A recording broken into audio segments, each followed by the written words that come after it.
Hoy vamos a hablar del asesinato de Federico García Lorca, el poeta y dramaturgo español más celebrado del siglo XX, que se convirtió en mártir de la causa republicana y símbolo de la represión franquista. El 13 de julio de 1936, Federico García Lorca dejó Madrid y puso rumbo a su Granada natal. En la madrugada de aquel mismo día, un grupo de milicianos socialistas había matado al líder derechista José Calvo Sotelo. El crimen había sido una represalia por el asesinato del teniente socialista José del Castillo a manos de 4 pistoleros de extrema derecha unas horas antes. A 5 días de la sublevación militar que daría paso a la guerra civil, el clima de violencia inminente era asfixiante, y los rumores de que pronto habría un golpe de Estado corrían sin control. España estaba a punto de escribir su capítulo más sangriento, y Lorca sospechaba que algunos lo tenían en su lista negra. Así, el poeta español más popular del momento buscó refugio en la tierra que lo había visto nacer y que acabaría traicionándolo. El poeta acababa de cumplir 38 años. A lo largo de su vida, Federico García Lorca desarrolló una empatía especial hacia las clases desfavorecidas, pero lo cierto es que él era hijo del privilegio. Nació a las 12 de la noche del 5 de junio de 1898, en Fuentevaqueros, un pueblo de la provincia de Granada. Su padre era don Federico García Rodríguez, un terrateniente adinerado, y su madre era doña Vicenta Lorca Romero, una maestra de escuela que alimentó el gusto de su hijo por la literatura. Después de Federico, el matrimonio tuvo 4 hijos más: Luis, Francisco, Concha e Isabel. Los García Lorca eran, junto con los Alba y los Roldán, una de las familias más pudientes de la Vega granadina. El niño creció en la Andalucía rural, rodeado de imágenes, historias y personajes que influirían en su obra toda su vida. En una entrevista, Federico resumió así sus primeros años de vida en Fuentevaqueros. Mi infancia es la obsesión de unos cubiertos de plata. Es aprender letras y música con mi madre. Ser un niño rico en el pueblo, un mandón. Federico se crió entre niñeras y profesores, jugando con títeres, tocando el piano y corriendo entre árboles, dando rienda suelta a una imaginación extraordinaria que nunca la abandonaría. Pero también vio la miseria y la esclavitud del trabajo en algunas familias pobres del pueblo. Esto hizo que aquel niño rico empatizase con los que no tenían tanta suerte como él a una edad muy temprana. Cuando Federico tenía 10 años, la familia se mudó a Granada. Allí él hizo sus estudios de bachillerato y al acabar se matriculó en la universidad para estudiar las carreras de Filosofía y Letras y Derecho. Con el tiempo acabaría dejando la primera carrera para centrarse en la segunda. Joven Federico no era muy buen estudiante, pero era un gran músico. De hecho, su intención era ser pianista y compositor. Pero entonces empezó a escribir poemas, inspirado por autores como Shakespeare, Antonio Machado y Rubén Darío. Cuando tenía 20 años, su padre financió la publicación de su primer libro en prosa, Impresiones y Paisajes. El Lorca pianista empezó a dar paso al Lorca literario, porque, como él mismo dijo, se sentía lleno de poesía. En esta época hizo amistad con un grupo de jóvenes creadores y formó un grupo de tertulia conocido como El Rinconcillo, que le serviría como fuente de inspiración y de diversión a partes iguales. Aunque el ambiente intelectual que lo rodeaba en Granada era rico para una ciudad pequeña, Lorca sentía que necesitaba salir de allí. Según le dijo a un amigo por carta: «Yo me ahogo aquí. Este ambiente provinciano terrible y vacío llena mi corazón de telarañas». Entonces decidió dar el salto a Madrid. Allí consiguió plaza para vivir en la famosa residencia de estudiantes, un hervidero intelectual donde se hizo amigo de Luis Buñuel, Rafael Alberti y Salvador Dalí. Con Dalí, a pesar del qué dirán, mantuvo una relación amorosa muy intensa que avivó la creatividad de los dos. En 1920, Lorca publicó su primer poemario y estrenó su primera obra de teatro, El maleficio de la mariposa. Pero el estreno fue un fiasco. La función solo estuvo en cartel 4 días. Parte positiva es que gracias a esto conoció al productor teatral más importante del momento. En ese mismo año, Lorca conoció también a uno de sus ídolos, el compositor Manuel de Falla. Su influencia revivió su pasión por la música y lo introdujo en el arte del cantejondo, cante andaluz que se considera la manifestación original del flamenco. Lorca veía fascinante este arte arcaico e imposible de trasladar a una partitura, tanto que inspiró su célebre Poema del Cantejondo. Aunque Lorca era miembro del grupo literario conocido como la Generación del 27, no fue hasta 1928 cuando saltó al estrellato nacional, y lo hizo gracias a la publicación del Romancero gitano. Su evocación lírica del mundo de los gitanos andaluces conquistó al público español. De hecho, muchos lectores pensaron que el propio Lorca debía de ser gitano. El romancero tuvo tal éxito que la primera edición se agotó en un año. Pero no todo fueron buenas noticias. La obra también recibió algunas críticas negativas, incluso por parte de sus amigos Buñuel y Dalí. Estos lo consideraban demasiado costumbrista. Esto, sumado a la pérdida de la privacidad que le trajo la fama, la ruptura de su amistad con Dalí, otro fracaso amoroso y una crisis espiritual profunda, sumieron a Lorca en una depresión. Entonces decidió cambiar de aires y poner rumbo a Nueva York.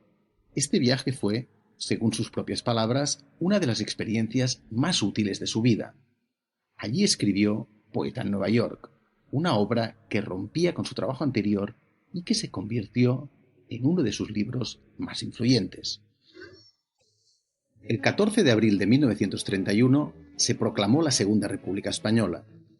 Tras 7 años de dictadura militar al mando de Miguel Primo de Rivera, esta nueva era política trajo derechos y libertades democráticas y encendió la llama de la esperanza por un futuro mejor.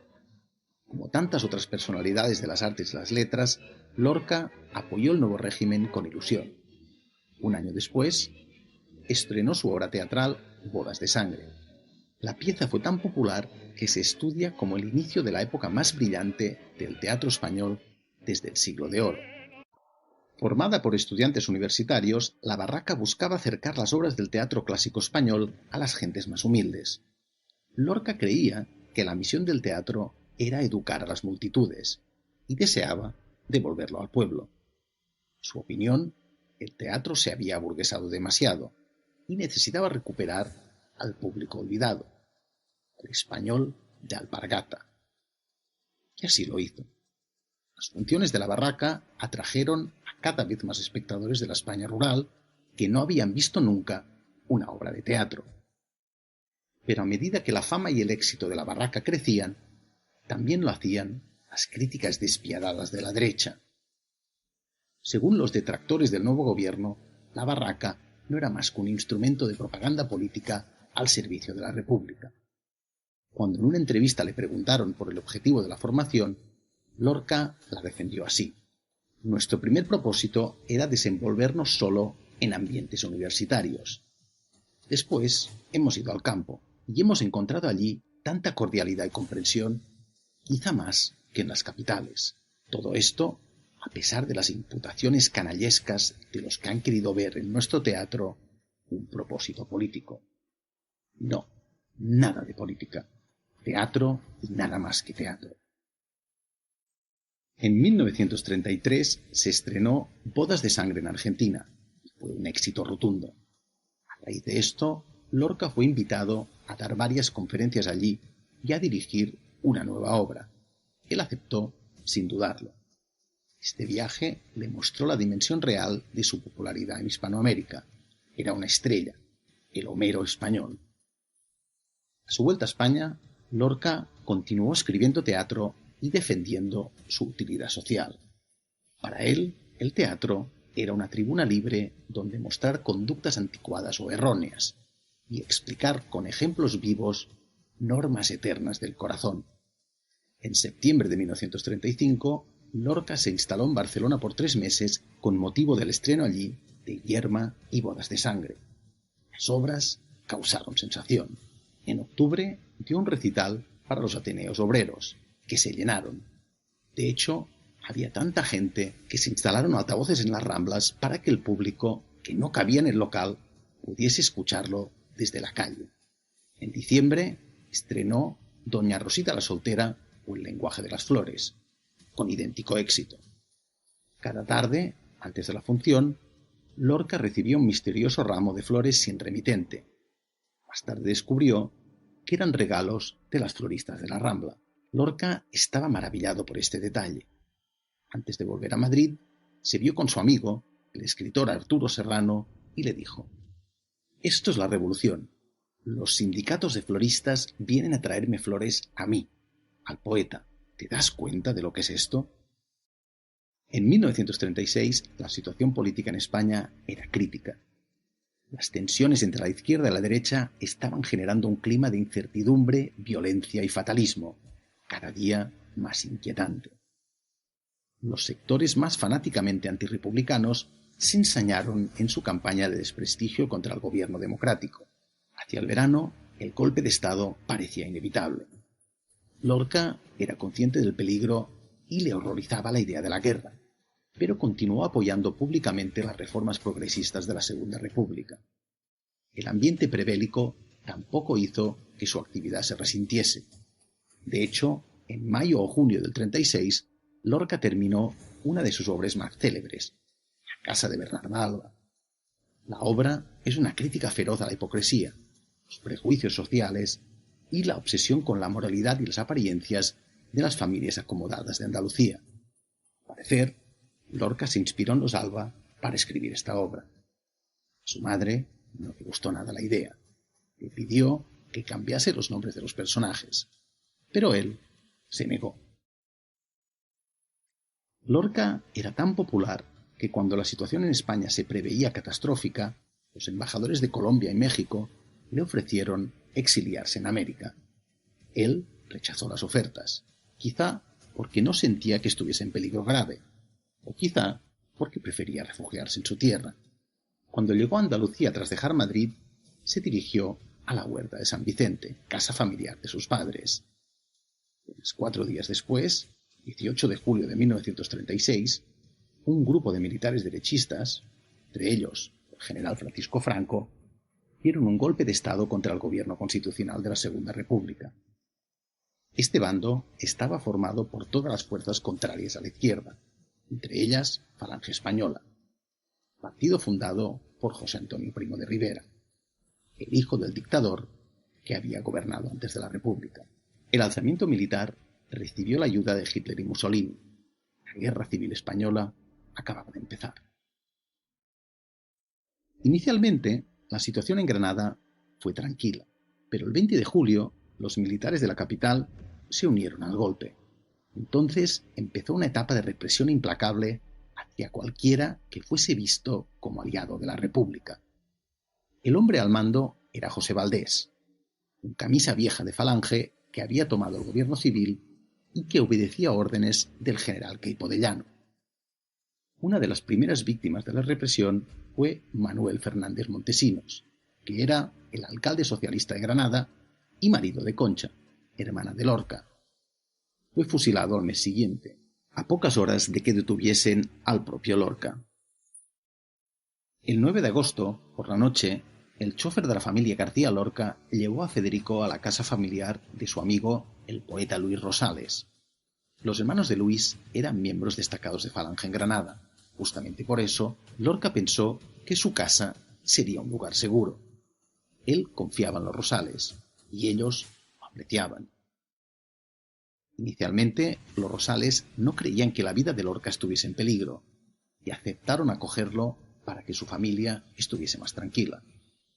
Pero a medida que crecía la represión violenta, empezaron a pensar que quizá era más prudente trasladarlo a zona republicana.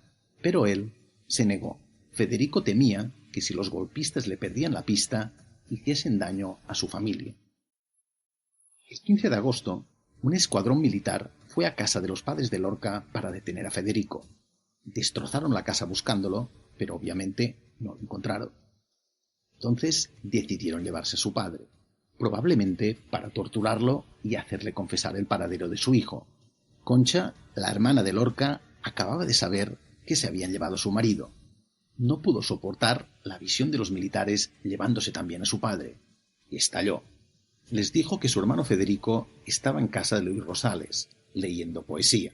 Al día siguiente se presentó allí un grupo de militares dirigido por Ramón Ruiz Alonso, exdiputado de ultraderecha y miembro de las escuadras que sembraron el terror en Granada tras la sublevación. Ruiz Alonso llevaba una orden de arresto contra Federico García Lorca, habiéndolo acusado de ser espía ruso, homosexual y secretario del ministro republicano Fernando de los Ríos. También dijo que Lorca había hecho más daño con la pluma que otros con la pistola. La familia Rosales, viendo que no podía hacer nada, accedió a que se lo llevasen al edificio del gobierno civil, a condición de que el hermano mayor, Miguel, pudiese acompañarlo. Miguel estaba seguro de que aquello era un malentendido y esperaba poder arreglarlo allí, pero las rivalidades entre los propios falangistas y los obstáculos burocráticos que se encontraría entorpecerían sus planes. Primero fueron a ver a Valdés, el gobernador civil, pero éste les dijo que tenían que hacer una declaración escrita confesando que habían tenido a un rojo escondido en su casa. Era una manera de humillarlos. Un rojo en casa de unos falangistas destacados era una vergüenza mayúscula. Al día siguiente, los hermanos Rosales acudieron al general Espinosa, la máxima autoridad militar de la provincia de Granada. Como tenían buena relación con él, consiguieron la orden de liberación para Lorca. Pepe Rosales volvió a ver a Valdés para entregarle la orden del general, pero él la rechazó, diciendo que no tenía ningún valor y que Lorca ni siquiera estaba ya en el edificio. El esfuerzo de los hermanos Rosales por salvar a su amigo había sido en vano. Los historiadores creen que Lorca salió de su celda del gobierno civil entre el 17 y el 19 de agosto. Fue trasladado al pueblo vecino de Biznar en un coche, junto con los toreros anarquistas Juan Arcollas y Francisco Galadí, y un delincuente común conocido como el Terrible. Entonces, Lorca fue confinado en la Colonia, una casona que los golpistas habían desalojado, que utilizaban como cárcel improvisada. Había dos presos en la casa, un chico que había sido detenido por robo a mano armada y Dioscoro Galindo, un maestro humanista que enseñaba a escribir a jornaleros analfabetos y que había sido acusado de negar la existencia de Dios en sus clases. La fecha de la muerte de Lorca ha sido objeto de debate desde hace años. A día de hoy todavía no está clara. Solo se sabe que fue el 17, el 18 o el 19 de agosto de 1936. Se cree que Lorca fue llevado a un camino rural cerca del barranco de Biznar, de madrugada, y fue asesinado con arma de fuego, junto con Galindo y los dos toreros anarquistas. El cuerpo de Lorca se enterró en una fosa común próxima al lugar y nunca ha sido recuperado. No hay pruebas de quién disparó a Lorca, pero tras el asesinato, Juan Luis Tres Castro, un abogado derechista y sanguinario amigo de Ruiz Alonso, fue por las tabernas de Granada presumiendo de haber ejecutado a Lorca. Miguel Cerón, amigo del poeta, explicó que coincidió con Tres Castro en un café de la ciudad y lo oyó decir: «Acabamos de matar a Federico García Lorca y el tiro de gracia se lo he dado yo». El relato de los últimos días de Lorca es una cadena de desaciertos fatales digno de una de sus tragedias. Lorca huyó de Madrid pensando que no era un lugar seguro, pero Madrid no cayó en manos de los golpistas hasta marzo de 1939. Si se hubiese quedado allí en vez de ir a Granada, quizá se hubiese salvado. La historia está llena de posibilidades frustradas. Si hubiese aceptado exiliarse en América, si hubiese dejado que los hermanos Rosales lo llevasen a la zona republicana, si su hermana Concha no hubiese tenido que elegir entre su padre o su hermano, si el general Espinosa hubiese dado la orden de liberación de Lorca directamente a Valdés. Durante décadas, historiadores e investigadores españoles y extranjeros han intentado reconstruir el misterio de los últimos días de Lorca y han lanzado hipótesis sobre las posibles claves del caso. Ian Gibson, que ha dedicado gran parte de su vida a estudiar la vida y muerte de Lorca, cree que la orden de asesinar a Lorca tuvo que venir del entorno de Valdés, un corrillo de ultraderechistas adinerados de Granada que odiaban a Lorca y a su familia. Otros han interpretado el asesinato de Lorca como un ajuste de cuentas de las familias Alba y Roldán debido a una disputa sobre unas tierras. Cierto que los responsables del asesinato de Lorca estaban relacionados con estas familias, y puede que alguno de sus miembros se alegrase de su muerte, pero esto no significa necesariamente que ordenasen su ejecución. No hay que olvidar que en las ciudades pequeñas las familias ricas tendían a casarse entre ellas para aumentar su patrimonio. El resultado era que estos clanes siempre estaban conectados, y Granada no una excepción. El propio Lorca era pariente lejano de los Alba y de los Roldán. Era lo que los golpistas definían como un rojo. Por otro lado, Gibson habla de envidia. El padre de Lorca era un terrateniente rico, pero liberal, que ayudaba a los campesinos que trabajaban para él. Esto le valió la antipatía de los caciques andaluces más reaccionarios. Los García Lorca eran envidiados por su posición, y Federico lo era también por su talento y su carisma. Al mismo tiempo, él era bien consciente de las miserias morales que plagaban la élite granadina. De hecho, en una entrevista definió Granada como una tierra del Chavico donde se agita actualmente la peor burguesía de España. Y además, Lorca era homosexual en una época en que la homofobia era una plaga, especialmente en los ambientes más ultraderechistas. Todos estos ingredientes formaron el cóctel venenoso que mató a Lorca en aquel verano fatídico del 36. Durante las semanas siguientes a la muerte de Lorca, los rumores del asesinato empezaron a circular. La noticia se confirmó el 9 de septiembre del 36, cuando el diario ABC publicó una crónica sobre un evadido de Granada que aseguraba que Lorca había sido ejecutado. La conmoción por el asesinato fue instantánea, dentro y fuera de España. La prensa internacional reprodujo la noticia y se le rindieron homenajes en varias ciudades. El escritor británico Herbert George Wells estaba tan impactado por la noticia que escribió un telegrama a las autoridades militares de Granada rogando información sobre su distinguido colega Federico García Lorca. El coronel Espinosa le contestó diciendo que se ignoraba el paradero de su amigo. En Argentina, una treintena de intelectuales firmó un manifiesto dirigido a las autoridades franquistas, denunciando que había sido brutalmente apagada una de las voces más puras y nobles de la Nueva España. Antonio Machado, también perseguido por el bando faccioso, le dedicó uno de sus poemas más célebres. El crimen fue en Granada, pero la muerte de Lorca no conmocionó solo a la izquierda. A principios de 1937, el diario falangista Unidad publicó una elegía titulada «A la España imperial le han asesinado a su mejor poeta». El escándalo internacional surgido a raíz del asesinato de Lorca dañó profundamente la imagen de España, pero de los hombres implicados, solo Ruiz Alonso fue relegado al ostracismo. Los demás continuaron sus carreras sin afrontar las consecuencias del crimen. En cambio, Luis Rosales quedó marcado para siempre por la muerte de su amigo. La familia García Lorca decidió exiliarse en Estados Unidos en el verano de 1940. Don Federico, el padre del poeta, se despidió de España con una frase escueta pero tajante: «No quiero volver a este jodido país en toda mi vida». En 2009, y como parte del Programa Estatal de Recuperación de la Memoria Histórica, se abrió la fosa común donde se creía que había sido enterrado Lorca, pero no se encontró nada. Desde entonces ha habido al menos 3 excavaciones más en la zona, que tampoco han dado con sus restos. Aunque es probable que se realicen más búsquedas, de momento los descendientes del poeta han declarado que no darán permiso para exhumar sus restos. En España hay unas 2.600 fosas comunes de la Guerra Civil sin abrir. La mayoría están en Aragón, Andalucía y Asturias. Cuando en una entrevista le preguntaron por su adscripción política, Lorca respondió: «Soy católico, comunista, anarquista, libertario, tradicionalista y monárquico». En otros medios, el poeta expresó su simpatía por los perseguidos, el gitano, el negro, el judío, el morisco que todos llevamos dentro.